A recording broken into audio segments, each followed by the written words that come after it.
movie Saved Pixar.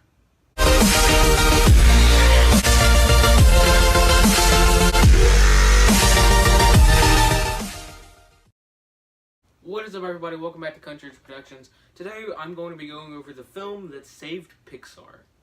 Before I start the video, guys, if you're not already subscribed to Country Ridge Productions, then click the link in the description or the button in the outro. We do movies, sports, and all kinds of stuff on this channel, so if that's something you would like, then subscribe.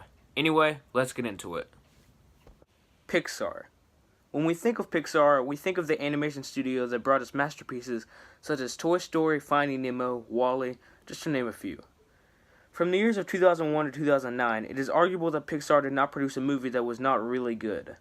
Then in 2010, Pixar continued on their hot streak with Toy Story 3, the conclusion of the Toy Story franchise. Or so we thought. It was one of the best movies the studio produced, reiterating what seemed like fact that Pixar could do no wrong. Welcome to Tokyo International Airport. Listen, this isn't Radiator Spring. Then came 2011.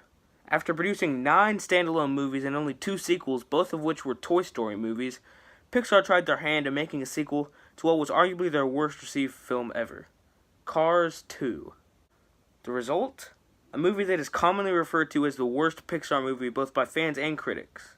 Now my opinion is not that harsh, but this isn't about me. This was Pixar's first really bad movie. Pixar frantically tried to regain its footing by giving us Brave, a movie that addresses the discrimination against women in the medieval times, I guess. It wasn't very well received by Pixar standards, at least, but still was exponentially better than Cars 2, according to critics. So it's technically a step up, but it didn't feel like the Pixar of the past. It honestly felt more like a DreamWorks movie, which isn't really a good thing. Let's move to 2013. Pixar decides that since its last sequel went so well, that it was time to make another sequel. So they gave us Monsters University. I guess that was more of a prequel, but it still doesn't change the fact that it was not a good movie. Okay, correction. It was good. Like the level of good that other animation studios give us every year. The only reason I can fathom as to why Pixar thought this was a good idea is that Monsters Inc. was 10 times better than Cars, but other than that, this was Pixar's 3rd straight flop. At this point, everyone was wondering, had Pixar lost its charm? Was the studio that produced masterpieces in the early 2000s fading into the mediocrity that was every other animation studio? Is Pixar dead? Instead of churning out another cash grab sequel, Pixar wisely sat out 2014, either because they were tired of making movies because they hadn't gone a year without releasing a movie since 2005, or they were taking their time to produce a high-quality movie. Either way, after 2014, a movie called Inside Out was set to be released on June 19, 2015, and was, not overstating it, the make-or-break film for Pixar. The studio desperately needed a hit with this movie. If Inside Out was another flop, then this studio was done. 4 straight flops would be too much to recover from. So, did Inside Out deliver? Inside Out was such a breath of fresh air.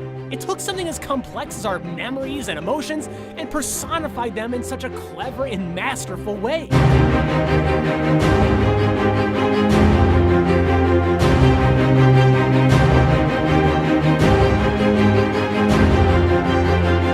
Inside Out earned the highest Rotten Tomatoes score for a Pixar movie since Toy Story 3, and tied with up for the highest score since Finding Nemo.